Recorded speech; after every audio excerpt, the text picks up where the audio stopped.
Hello, कैसे हैं सब? तो आज हम यूपी टेट का जो 2016 में पेपर हुआ था, उसके पेपर बन के सीडीपी के 30 जो क्वेश्चन हुए थे, उसको डिस्कस करेंगे। ये पेपर सभी के लिए है, मैं एपीवाईक्यू के जितने भी सेट हैं, सभी को एक-एक करके डिस्कस करवा रहा हूँ। तो आप ये सारे देखिएगा, पेपर 1, पेपर 2 दोनों के लिए सेम ही होता है, तो आप ये सबको देखिएगा। बाकी आप अपनी-अपनी तैयारी थोड़ा अच्छे से करिएगा, पेपर आपका बहुत ही नज़दीक है। चलिए क्वेश्चन नंबर 1 से हम शुरुआत करते हैं। क्वेश्चन नंबर 1 है, पियाजे मुख्य रूप से किसके अध्ययन के लिए जाने जाते हैं? पियाजे जी हैं, वो मुख्य रूप से किसके अध्ययन के लिए जाने जाते हैं? भाषा विकास के लिए, यौन विकास के लिए, संज्ञानात्मक विकास के लिए या सामाजिक विकास के लिए? तो पियाजे ने किसकी थ्योरी दी है? पियाजे जी ऑप्शन नंबर सी पे जो दिया हुआ है, संज्ञानात्मक विकास का सिद्धांत पियाजे जी ने दिया हुआ है, इसी के लिए जाने जाते हैं, तो इसका ऑप्शन नंबर सी सही हो जाएगा। अगला क्वेश्चन देख लेते हैं। क्वेश्चन नंबर 2 है, जब मानव शरीर के एक भाग को दिए गए प्रशिक्षण का अंतरण दूसरे भाग में हो जाता है, तो इसे कहते हैं। मान लो मानव के किसी एक भाग को आपने प्रशिक्षण दिया, उसका अंतरण या उसका ट्रांसफर दूसरे भाग में हो जाता है, तो उसे क्या कहते हैं? ऊर्ध्व अंतरण कहते हैं, क्षैतिज अंतरण कहते हैं, द्विपार्श्विक अंतरण कहते हैं या फिर उपरोक्त में से कोई नहीं। तो इसमें से कौन-सा ऑप्शन सही हो जाएगा? इसका आंसर नंबर सी, द्विपार्श्विक अंतरण कहते हैं इसको। मानव शरीर के को 2 भागों में बाँटा जा सकता है, दायाँ भाग और बायाँ भाग। इनको ना 2 भागों में बाँटते हैं। जब मानव शरीर के एक भाग को दिए गए प्रशिक्षण अंतरण दूसरे भाग में हो जाता है, तो उसे द्विपार्श्विक अंतरण के द्वारा रखा जाता है। जैसे आपने दाएँ हाथ से लिखना सीखा और फिर आपने बाएँ हाथ से लिखना सीख लिया, तो उससे क्या होता है कि आपने इसका ट्रांसफर आपने बाएँ हाथ में कर लिया, दाएँ हाथ का। तो इसका ऑप्शन नंबर सी सही हो जाएगा। अगला क्वेश्चन देख लेते हैं। क्वेश्चन नंबर 3 है, दिए हुए प्राप्तांकों के समूह में जो प्राप्तांक पद बहुधा बहुधा सबसे अधिक बार आता है, उसे क्या कहते हैं? मैथ का क्वेश्चन आ गया।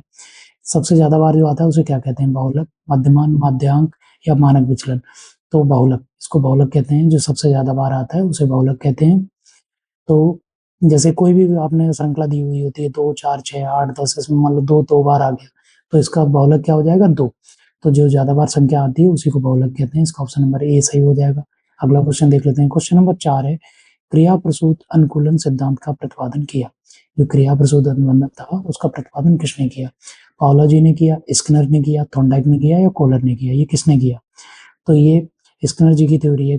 स्किनर द्वारा क्रिया प्रसूत जो अनुकूलन सिद्धांत का प्रतिपादन किया गया था, इन्होंने चूहों पर प्रयोग किया था और सीखने के सिद्धांत दिया था।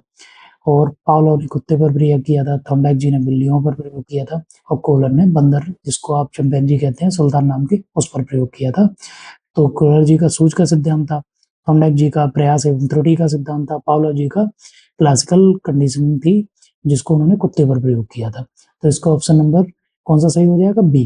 क्वेश्चन नंबर 4 का ऑप्शन नंबर बी सही हो गया। अगला क्वेश्चन देख लेते हैं। क्वेश्चन नंबर 5 है, अल्बर्ट बंडूरा जी निम्न में से किस सिद्धांत से संबंधित हैं? तो बंडूरा जी ने कौन सा सिद्धांत दिया है? सामाजिक अधिगम का सिद्धांत दिया है, व्यवहारात्मक सिद्धांत दिया है, विकास का संज्ञानात्मक सिद्धांत दिया है, विकास का मनोसामाजिक सिद्धांत दिया है। तो बंडूरा जी की थ्योरी क्या कौन सी है? ऑप्शन नंबर ए, सामाजिक अधिगम का सिद्धांत बंडूरा जी ने दिया हुआ है, जो 1969 से लेके 71 के बीच में दिया गया था। सामाजिक अधिगम का सिद्धांत इन्होंने दिया हुआ है, तो ऑप्शन नंबर ए सही हो जाएगा।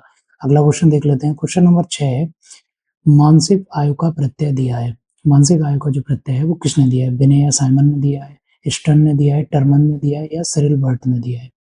तो मानसिक आयु का जो संप्रत्यय है, वो किसने दिया है? तो इसका ऑप्शन नंबर ए, बिने व साइमन के द्वारा दिया गया है। डेफिनेशन देख लेते हैं। मानसिक आयु की संप्रत्यय का प्रतिपादन बिने द्वारा किया गया था। स्पष्ट है कि किसी व्यक्ति की मानसिक आयु उस व्यक्ति के मानसिक विकास की अवस्था को बताती है तथा इसके आधार पर बालकों को मंद बुद्धि, तीव्र बुद्धि आदि विभिन्न वर्गों में विभाजित किया जाता है। सन 1905 में बिने ने अपने सहयोगी साइमन के साथ मिलकर प्रथम सफल बुद्धि परीक्षण का निर्माण किया और इसी से फिर आगे चल के बुद्धि लब्धि का जो फॉर्मूला बना था ना, मानसिक आयु बटे वास्तविक आयु और इंटू 100 वाला, वो इसी के बाद बना था। तो ऑप्शन नंबर ए इसका सही हो जाएगा। अगला क्वेश्चन देख लेते हैं। क्वेश्चन नंबर 7 है, निम्नलिखित में से कौन सा सीखने का नियम नहीं है? इनमें से ऐसा कौन सा है जो सीखने का नियम नहीं है? इसमें क्या है कि थॉर्नडाइक जी के नियम दिए हुए हैं, तत्परता का नियम, तनाव का नियम, प्रभाव का नियम और अभ्यास का नियम। तो इसमें क्या है, थॉर्नडाइक जी ने 2 प्रकार के नियम दिए, मुख्य नियम या गौण नियम। प्राय जो कहते हैं ना, प्राइमरी और सेकेंडरी। तो प्राइमरी के ये तीनों लॉ लिखे हुए हैं, तत्परता का नियम, प्रभाव का नियम, अभ्यास का नियम, ये थॉर्नडाइक जी के मुख्य नियम है तीनों, लेकिन तनाव का कोई नियम नहीं होता है, तो ऑप्शन नंबर बी इसका सही हो जाएगा। तत्परता का नियम, प्रभाव का नियम, अभ्यास का नियम, ये सभी थॉर्नडाइक के अपने प्रयास व त्रुटि के अधिगम सिद्धांत में दिया था उन्होंने, जबकि तनाव का नियम इसके अंदर नहीं आएगा। ऑप्शन नंबर बी इसका सही हो जाएगा। अगला क्वेश्चन देख लेते हैं। क्वेश्चन नंबर 8 है, सीखने के संबंध प्रक्रिया सिद्धांत में पावलोव ने प्रयोग किया। सीखने का जो संबंध प्रक्रिया सिद्धांत था पावलोव जी ने दिया, उसमें उन्होंने किस पर प्रयोग किया था? थोड़ी देर पहले ही मैंने आपको बताया पावलोव जी ने किस पर प्रयोग किया था। तो इसका ऑप्शन दिया है बिल्ली पर, कुत्ते पर, बंदर पर या चूहे पर। तो पावलोव जी ने किस पर प्रयोग किया था? पावलोव जी ने कुत्ते पर प्रयोग किया था। इसका ऑप्शन नंबर बी सही हो जाएगा। डेफिनेशन इसकी है, अनुबंधित अनुक्रिया उद्दीपक सिद्धांत में पावलोव ने कुत्ते पर प्रयोग किया था, जिसमें पावलोव ने अपने कुत्ते के लार स्रावित करने की क्रिया के आधार पर अनुबंधित अनुक्रिया सिद्धांत की व्याख्या की। बिल्ली पर थॉर्नडाइक द्वारा किया गया, चूहों पर स्किनर और बंदरों पर भी किया, कोहलर एवं कुफ्का ने प्रयोग किया। बंदर पे कोहलर और कुफ्का ने प्रयोग किया, जिसको आप चिंपैंजी कहते हैं। तो इसका ऑप्शन नंबर बी सही हो जाएगा। पावलोव का प्रयोग किस पे था? कुत्ते पर था। अगला क्वेश्चन देख लेते हैं। क्वेश्चन नंबर 9 है, सूझ द्वारा सीखने के सिद्धांत का प्रतिपादन किया। जो सूझ द्वारा था उस पे सीखने का प्रतिपादन किसने किया? थॉर्नडाइक जी ने किया, कोहलर ने किया, पावलोव ने किया या वुडवर्थ ने किया? तो इसका ऑप्शन नंबर कौन सा सही हो जाएगा? ये कोहलर जी की डेफिनेशन के बारे में पूछ रहा है आपसे, तो ये कोहलर ने किया। कोहलर सूझ द्वारा सीखने के सिद्धांत का प्रतिपादन किया इन्होंने, और ये ना गेस्टाल्टवादी थे कोहलर जी। इन्होंने बंदर पर प्रयोग किया, जिसको आप चिंपैंजी, बनमानस या जिसको सुल्तान नाम से जानते हैं। तो इसका ऑप्शन नंबर बी सही हो जाएगा। अगला क्वेश्चन देख लेते हैं। क्वेश्चन नंबर 10 है, कार्य को आरंभ करने, जारी रखने और नियमित करने की प्रक्रिया कहलाती है। तो ये किसने कहा है? ये तो किसने कहा है ये भी, और ये किसके बारे में है? प्रेरणा के बारे में, संवेदना के बारे में, सीखना या प्रत्यक्षीकरण। तो ये किसने, ये किसके बारे में? तो ये प्रेरणा के बारे में, मोटिवेशन के बारे में। कार्य को आरंभ करना, मान लो कि कोई काम आपने शुरू करा, उसको जारी रखा और करते रहना है। ये किससे होता है? आप अगर आप मोटिवेट हो तो आप कार्य को आरंभ भी करोगे, आप उसको लेकर और ज़्यादा मोटिवेटेड हो, उसको जारी भी रखोगे और आगे करते भी रहोगे। तो ये प्रेरणा के अंतर्गत आता है। तो इसका ऑप्शन नंबर ए सही हो जाएगा। ये अभिप्रेरणा किसी कार्य को प्रारंभ करने, जारी रखने अथवा नियंत्रित करने का नियम की प्रक्रिया है। ये किसने कहा है? ये गुडन जी ने कहा था। तो इसका ऑप्शन नंबर ए सही हो जाएगा। अगला क्वेश्चन देख लेते हैं। क्वेश्चन नंबर 11 है, विस्मृति कम करने का उपाय है। जो विस्मृति है, कहने को भूलना, जो कम करने का उपाय वो क्या है? सीखने में कमी। सीखने में अगर आप कमी रखोगे तो आप स्मृति बढ़ेगी, ना कि कम होगी। सीखने की त्रुटिपूर्ण विधि, अगर आपने सीखना ही या अगर आपने जो सीखा है वो त्रुटिपूर्ण रूप से ही अगर आपने सीखा है, तो उससे क्या होगा? आपकी स्मृति कम नहीं होगी बल्कि बढ़ जाएगी। पाठ की पुनरावृत्ति, अगर आप पाठ की पुनरावृत्ति का मतलब होता है आप बार-बार पाठ का अवलोकन कर रहे हैं, बार-बार पाठ को आप रिपीट कर रहे हैं, रिवाइज कर रहे हैं, तो आप उसको नहीं भूलेंगे, बल्कि ये स्मरण करने की ताकत बढ़ाती है। ना कि विस्मृत विस्मृत तो कम होता ही है। विस्मृत कम होने का मतलब है कि स्मृति आपकी बढ़ेगी। नंबर डी पे दिया है, स्मरण करने की कम ध्यान देना। अगर आप स्मरण करने पर कम ध्यान दे रहे हैं तो सिंपल सी बात है, विस्मृति बढ़ेगा ना कि कम होगा। विस्मृति का मतलब होता है भूलना। भूलना आपका बढ़ जाएगा ना कि कम हो जाएगा। तो इसका ऑप्शन नंबर डी भी गलत है, लेकिन ऑप्शन विस्मृति कम करने का एक उपाय है पाठ की पुनरावृत्ति। अगर आप पाठ की पुनरावृत्ति बार-बार कर रहे हैं तो वो आपको अच्छे से याद रह जाएगा। तो इसका ऑप्शन नंबर सी सही हो जाएगा। अगला क्वेश्चन देख लेते हैं। क्वेश्चन नंबर 12 है, क्रोध व भय प्रकार है।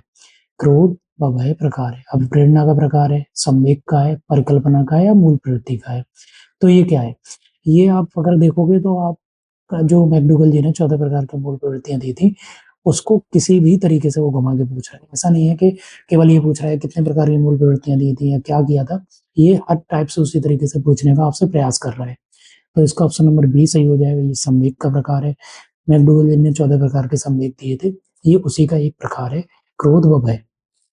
तो इसका ऑप्शन नंबर बी सही हो गया।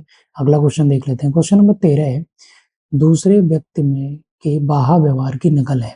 मान लो दूसरा व्यक्ति कुछ कर रहा है, उसकी बाह्य व्यवहार, जो बाहर व्यवहार वो कर रहा है, उसकी अगर आप नकल करते हैं तो क्या है? सीखना है, अनुकरण है, कल्पना है या चिंतन है। तो ये क्या है? ये मॉडल्स है।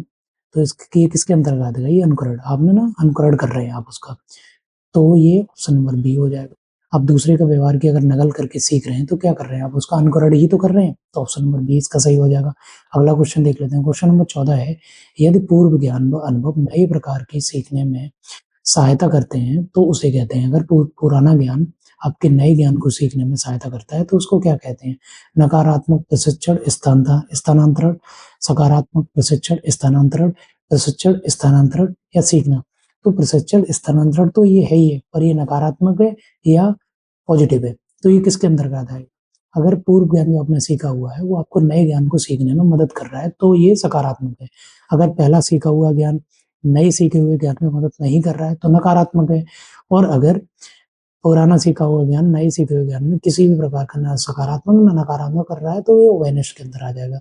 तो इसका ऑप्शन नंबर बी सही हो जाएगा। अगला क्वेश्चन देख लेते हैं। क्वेश्चन नंबर 15 है, सीखी हुई बात को स्मरण रखने या पुनः स्मरण करने की असफलता को कहते हैं। आपने कोई बात सीखी, उसको आप याद करना चाहते हैं या दोबारा से याद करने की कोशिश कर रहे हैं, उसमें आप अगर असफल हो रहे हैं तो ये क्या है? कल्पना है, विस्मृति है या स्मृति है या ध्यान है? तो ये क्या है? ये विस्मृति है। आप उसको याद नहीं कर पा रहे हैं तो आप उसको भूल चुके हैं, तो ये विस्मृति के अंदर आ जाएगा। ऑप्शन नंबर सी इसका सही हो जाएगा। अगला क्वेश्चन देख लेते हैं। टर्मन के अनुसार 90 से 100 बुद्धि लब्धि वाला बालक माना जाता है। टर्मन ने बुद्धि लब्धि की डेफिनेशन दी है, उसमें उन्होंने 100 से 90 के बीच में जो बालक आते हैं वो क्या है? मंद बुद्धि है, सामान्य बुद्धि है, श्रेष्ठ बुद्धि है, क्षीण बुद्धि है। वो किसके अंतर्गत आएगा ये पूछ रहा है वो आपसे। तो मैंने ये सारणी भी दी हुई है, आप एक बार इसको जरूर देख लेना। ये सामान्य बुद्धि का है। 90 से 110 के बीच में जो भी बच्चे आते हैं वो सामान्य बुद्धि के होते हैं। बाकी मैंने अलग अलग भी लिखे हुए हैं। 130 से अधिक वाले प्रतिभाशाली, 121 से 30 वाले प्रखर बुद्धि वाले, 111 से 120 वाले तीव्र बुद्धि, 91 से 110 वाले सामान्य बुद्धि, 81 से 90 वाले मंद, 71 से 80 वाली अल्प बुद्धि, 71 से कम वाले जड़ बुद्धि। तो ये सारणी एक बार आप नजर मार लेना इसमें, ये याद रखेंगे तो इसमें आपको ना आसानी होगी, आगे भी आसानी ही रहेगी। अगला क्वेश्चन देख लेते हैं। क्वेश्चन नंबर 17 है, हॉल का सिद्धांत निम्न में से किसकी व्याख्या करता है? बुद्धि की प्रकृति की, अधिगम में अप्रेरण की भूमिका की, मूल्यों का विकास या किशोरों का मनोविज्ञान। तो ये स्टैनली हॉल के बारे में पूछ रहा है। तो स्टैनली हॉल ने किसके ऊपर डेफिनेशन दी है? किशोरावस्था के ऊपर।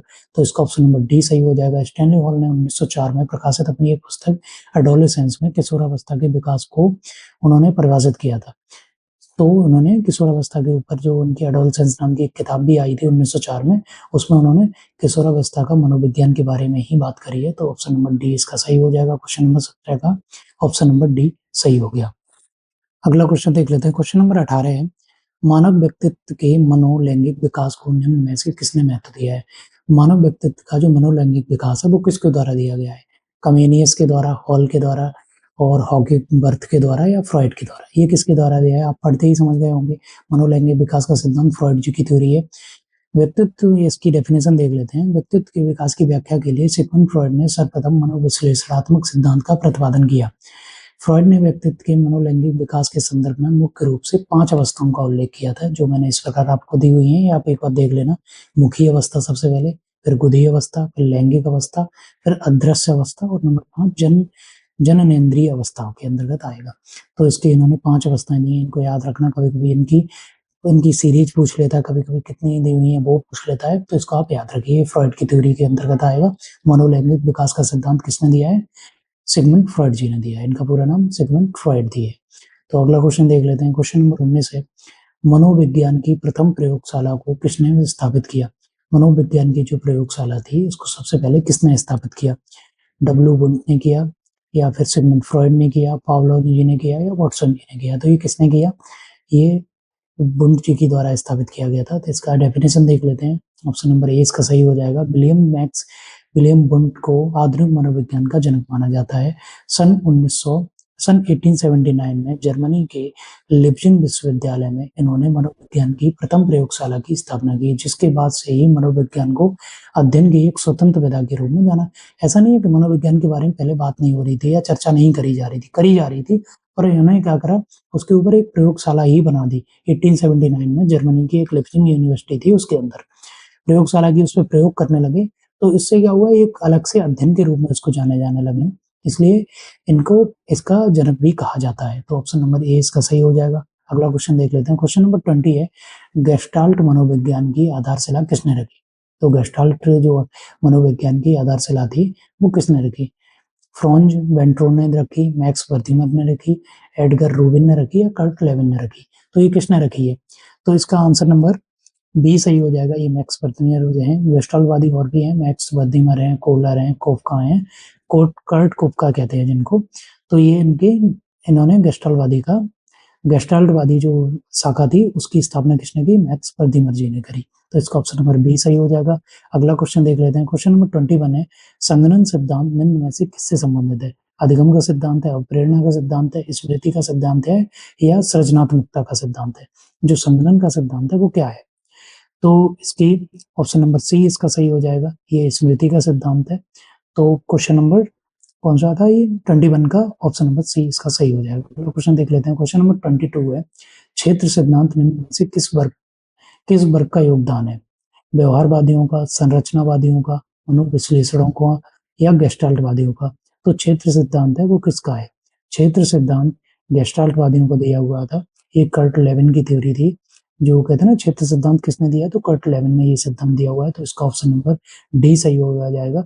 कर्ट लेविन गेस्टाल्टवादी थे, तो इसका ऑप्शन नंबर डी सही हो जाएगा। क्षेत्र सिद्धांत किसने दिया? कर्ट लेविन ने दिया। कर्ट लेविन कौन थे? गेस्टाल्टवादी थे। तो इस तरीके से याद रखेंगे, आपको पूरा याद रहेगा। तो question number 22 option number D इसका सही हो जाएगा। अगला क्वेश्चन देख लेते हैं। क्वेश्चन नंबर 23 है, बैटरी का प्रयोग निम्न में से किसके मापन हेतु किया जाता है? जो बैटरी का प्रयोग है वो किसके मापन हेतु किया जाता है? व्यक्तित्व का, रुचि का, बुद्धि का या अभिक्षमता का? तो बैटरी का प्रयोग किसको मापने के लिए किया जाता है? ये बुद्धि को मापने के लिए किया जाता है। जैसे भाटिया बैटरी परीक्षण है वो भी बुद्धि को मापने के लिए किया जाता है। तो ऑप्शन नंबर सी इसका सही हो जाएगा। अगला क्वेश्चन देख लेते हैं। क्वेश्चन नंबर 24 है, अभिक्रमयोजित अधिगम का प्रत्यय किसने दिया है? अभिक्रमयोजित अधिगम का प्रत्यय किसने दिया है? हल ने दिया है, थॉर्नडाइक ने दिया है, स्किनर ने दिया है या वॉटसन ने दिया है? जेबी वॉटसन। तो इसका ऑप्शन नंबर सी सही हो जाएगा।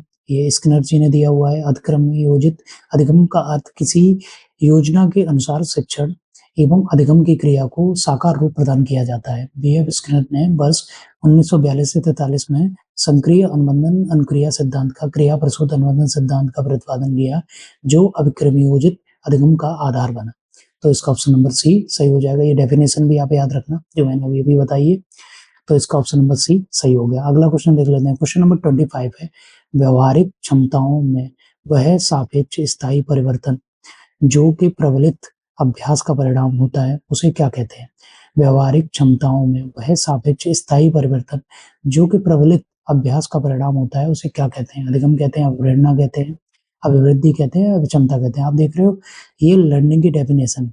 वो कहते हैं ना, किसी भी चीज को आपने स्थायी रूप से अगर सीख लिया, व्यवहार में स्थायी परिवर्तन को ही सीखना कहते हैं। ये वो इसी को घुमा के पूछी गई डेफिनेशन है।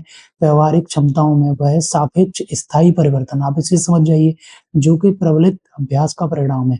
आपने सीखी हुई चीज को अगर स्थायी रूप से आपने उसको सीख लिया है तो क्या ये अधिगम की डेफिनेशन हो जाती है। तो इसका ऑप्शन नंबर ए सही हो जाएगा। अगला क्वेश्चन देख लेते हैं। क्वेश्चन नंबर 26 है, संज्ञान किस बुद्धि के सिद्धांत का हिस्सा है? संज्ञान किस बुद्धि के सिद्धांत का हिस्सा है? प्रतिदर्शन सिद्धांत का है, समूह कारक सिद्धांत का है, या गिलफोर्ड का सिद्धांत है, या फ्लूइड तथा क्रिस्टलाइज सिद्धांत का है? तो ये किसके अंतर्गत आएगा?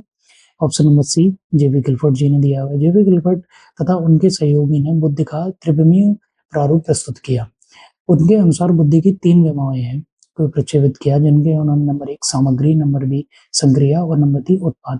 संक्रिया को पुनः 5 प्रकारों में उन्होंने वर्गीकृत कर दिया। ए संज्ञान, बी स्मरण, नंबर 3 परंपरागत चिंतन और नंबर 4 गैर परंपरागत चिंतन और नंबर 5 मूल्यांकन। ये डेफिनेशन जेबी गिलफोर्ड जी की है, इसको याद रखिए। बहुत ही ज्यादा फेमस क्वेश्चन आता है, ये वाला पूछा भी जाता है आगे भी। तो क्वेश्चन नंबर 26 का आंसर नंबर सी सही हो जाएगा। संज्ञान किस बुद्धि सिद्धांत के अंतर आता है? तो ये गिलफोर्ड जी का सिद्धांत है, उसके अंतर्गत आता है। अगला क्वेश्चन देख लेते हैं। क्वेश्चन नंबर 27 है, 8 वर्ष का सुधीर की मानसिक आयु 10 वर्ष है, उसकी बुद्धि लब्धि कितनी है? इतनी बार रिपीटेड क्वेश्चन है ये वाला, हर बार पेपर में पूछा जाता है। ऐसा कोई भी पेपर नहीं है जिसमें ये वाला क्वेश्चन आया नहीं है। हर बार पूछा जाता है। बुद्धि लब्धि का फॉर्मूला पूछ लेंगे, थोड़ा बहुत इधर उधर बदल देंगे, 8 की जगह 10 वर्ष कर देंगे, कुछ भी करके आपको ये पूछ ही लेते हैं। आप ये फॉर्मूला याद रखिए, मानसिक आयु बटे वास्तविक आयु इंटू 100। इससे आप इसको निकालेंगे तो इसका आंसर निकल आएगा, ये 125 आ जाएगा, ऑप्शन नंबर डी। वैसे जिन जिन जो भी बच्चे मैथ पढ़ते हैं, अर्थमेटिक, उनका थोड़ा भी ठीक है, आपको समझ आ जाएगा। अगर 8 साल का ही बच्चा है और 8 साल की उसकी मानसिक आयु होती तो 8 का 8 100 तो परसेंट ही हो जाता सीधा सीधा। लेकिन वो कितना ज्यादा है 8 से? 10 है, तो 8 से 2 ज्यादा है, तो 2 8 का कितना है? 25%। तो 100% 8 का 8 होता तो 100% तो वो हो गया। इधर 25% ये भी हो गया, तो 125 हो गया। जो भी समझ रहे होंगे वो समझ गए होंगे मैं क्या कहने की कोशिश कर रहा हूँ। तो इसका ऑप्शन नंबर डी सही हो जाएगा। अगला क्वेश्चन देख लेते हैं। क्वेश्चन नंबर 28 है, संवेग का कौन सा सिद्धांत इस विचार को मानता है कि संवेगात्मक अनुभव संवेगात्मक व्यवहार पर आधारित होता है। ये किस सिद्धांत के बारे में बात कर रहे हैं? जेम्स लैंग सिद्धांत है ये, हाइपोथैलेमस सिद्धांत है या संक्रिया सिद्धांत है और प्रेरणा सिद्धांत है। तो ये किस सिद्धांत के बारे में बात है? ये ऑप्शन नंबर ए सही हो जाएगा। जेम्स लैंग सिद्धांत के बारे में इसकी डेफिनेशन मैं जरा पढ़ के बता देता हूँ आपको। जेम्स लैंग सिद्धांत के अनुसार पहली संज्ञान संवेगात्मक व्यवहार होता है, तब संवेगात्मक अनुभूति होती है। उदाहरण, यदि व्यक्ति बाघ या भालू को देखकर नहीं भागता, तो उसमें डर की अनुभूति भी नहीं होती है। अतः संवेगात्मक अनुभूति, संवेगात्मक व्यवहार जेम्स लैंग सिद्धांत पर आधारित है। तो इसका ऑप्शन नंबर ए सही हो जाएगा। अगला क्वेश्चन देख लेते हैं। क्वेश्चन नंबर 29 है, किसी इच्छा या आवश्यकता में रुकावट पड़ने पर उससे उत्पन्न होने वाला सामयिक तनाव कहलाता है। द्वंद्व है, कुंठा है, चिंता है या तनाव है। तो ये किसके बारे में? ये भी मैकडोगल की 14 जो मूल प्रवृत्तियों की डेफिनेशन उन्होंने बताई थी उसके बारे में ये। तो ये कुंठा की डेफिनेशन है, किसी इच्छा या आवश्यकता में रुकावट पड़ने पर उसके उत्पन्न होने वाला सामयिक तनाव। मान लो आप कोई काम करना चाह रहे हैं और आप काम करते-करते वो काम बीच में रुक जाता है या किसी वजह से नहीं हो पा रहा है, तो आपको जो तनाव होता है, जो द्वंद होता है, जो मन के अंदर जो कहते हैं ना कि बेचैनी हो जाती है, उसको कुंठा कहते हैं। तो इसका ऑप्शन नंबर बी सही हो जाएगा। अगला क्वेश्चन देख लेते हैं आज से इस सेट का नेक्स्ट अगला लास्ट क्वेश्चन है, कोलबर्ग का सिद्धांत निम्न में से किस विकास से संबंधित है? कोलबर्ग जी ने कौन सा विकास का सिद्धांत दिया? भाषा विकास दिया, सामाजिक विकास दिया, नैतिक विकास दिया या शारीरिक विकास के बारे में बात करिए। तो जो कोलबर्ग हैं उन्होंने किसके बारे में बात करी है? इसका ऑप्शन नंबर सी सही हो जाएगा। कोलबर्ग जी ने नैतिक विकास का सिद्धांत दिया। इसकी डेफिनेशन एक बार बता देता हूँ। नैतिक विकास कोलबर्ग के सामाजिक संप्रेक्षण अर्थात समाज से अपने संबंधों के बारे में व्यक्तिगत दृष्टिकोण पर बल दिया है। कोलबर्ग का तर्क है कि किसी कि नैतिक विकास संज्ञानात्मक विकास के समानांतर चलता है, परंतु उसके लिए आवश्यक शर्त नहीं है। तो इसका ऑप्शन नंबर सी सही हो जाएगा। ये थे यूपी टेट 2016 के पेपर 1 के सीडीपी के 30 क्वेश्चन। आप आगे भी मैंने बहुत सारे कराए हुए हैं, वो भी देख लीजिएगा। तो आज इस सेट में यहीं तक था ये वाला सेट। बाकी लाइक, शेयर, सब्सक्राइब आप कर लेना। मैंने कितने सारे पेपर हैं जो आपको करवा दिए हैं, 7-8 पेपर करवा चुका हूँ और बचे हुए 7-8 पेपर होंगे, सारे करवा दूँगा। यूपी टेट में अब तक जितने भी पेपर आए हैं, मैं एक भी पेपर नहीं छोड़ रहा हूँ। कोई भी पेपर ऐसा नहीं है जो मैंने छोड़ा हुआ है। पेपर 1, पेपर 2 दोनों करवाए हैं। पेपर 1 वाले पेपर 2 वालों को फ़ायदा करते हैं, पेपर 2 वालों के लिए पेपर 1 वाले फ़ायदा करते हैं। आप दोनों ही पेपरों को देखा करिए। 20 से 30 मिनट की एक वीडियो होती है, उसमें पूरा पूरा पेपर ही मैं डिस्कस कर देता हूँ। सीडीपी के यही 30 क्वेश्चन आते हैं। आप पीवाईक्यू को देखने का सबसे अच्छा ये होता है कि आप पीवाईक्यू जब आप देख लेते हैं तो आपको समझने में आसानी रहती है। ये इसकी आंसर की है। आंसर की एक बार देख लेंगे, इसका स्क्रीनशॉट ले लेना और तो अपने आप से इसको लगा के देखना आप। बाकी आपको जो भी क्वेश्चन है, किसी भी तरीके की क्वेरी है, आप पूछ सकते हैं और मुझसे बात भी कर सकते हैं। आप मैसेज कर सकते हैं मुझे, कमेंट कर देना, मैं उसका जवाब ज़रूर दूँगा। बाकी लाइक, शेयर, सब्सक्राइब आप कर लेना। अपना-अपना ध्यान रखिए और पेपर की बहुत अच्छे से तैयारी करते रखिए। पेपर आपका बहुत जल्द होने वाला है। अपना-अपना ध्यान रखिए और पेपर की अच्छे से तैयारी करिए। Good luck, have a nice day. Thank you.